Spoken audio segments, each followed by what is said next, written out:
Gas cylinder वापरणाऱ्या hotel, restaurant, खानावळींची जिल्ह्यात तपासणी.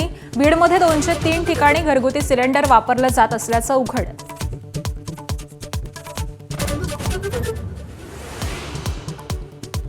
अमेरिकेची आता इतर देशांनाही रशियाकडून तेल खरेदी करण्याची परवानगी. 11 एप्रिलपर्यंत रशियाचं तेल घेता येणार.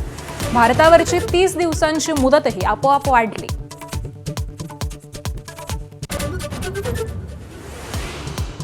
इराणचे नवे सर्वोच्च नेते मुस्तफांच्या जगण्याची गॅरंटी नाही. इस्रायलचे पंतप्रधान नेत्यानाहू यांचा इशारा.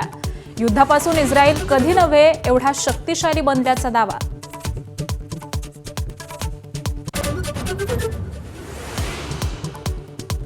आखाती देशातील युद्धाचा 14वा दिवस. होर्मुझची सामुद्रधुनी बंदच राहणार. इराणचे सर्वोच्च नेते मुस्तफा खामेनेईंनी ठणकावलं. शाळेतील निष्पापांच्या बळींचा बदला घेणार. खामेनेईंचा इशारा.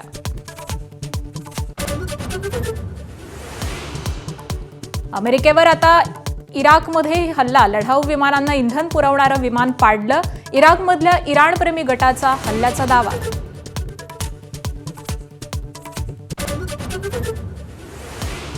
युद्धामुळे देशातील गॅस पुरवठ्यावरती कोणताही परिणाम नाही. पेट्रोलियम मंत्र्यांकडून दिलासा. तर घरगुती सिलेंडरच्या बुकिंगसाठी शहरात 25, ग्रामीण भागात 45 दिवसांची मर्यादा. महाराष्ट्र धर्मस्वातंत्र्य विधेयक आज विधानसभेत मांडणार. जबरदस्तीनं किंवा प्रलोभनं दाखवून होणारं धर्मांतर रोखण्यासाठी विधेयक.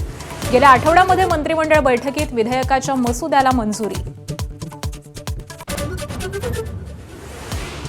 धाराशिवमध्ये जिल्हा परिषद अध्यक्ष आणि उपाध्यक्षांची आज निवड. राणा जगजितसिंह पाटलांच्या पत्नी अर्चना पाटील अध्यक्षपदाच्या दावेदार. तानाजी सावंतांना भाजपसोबत जावं लागणार.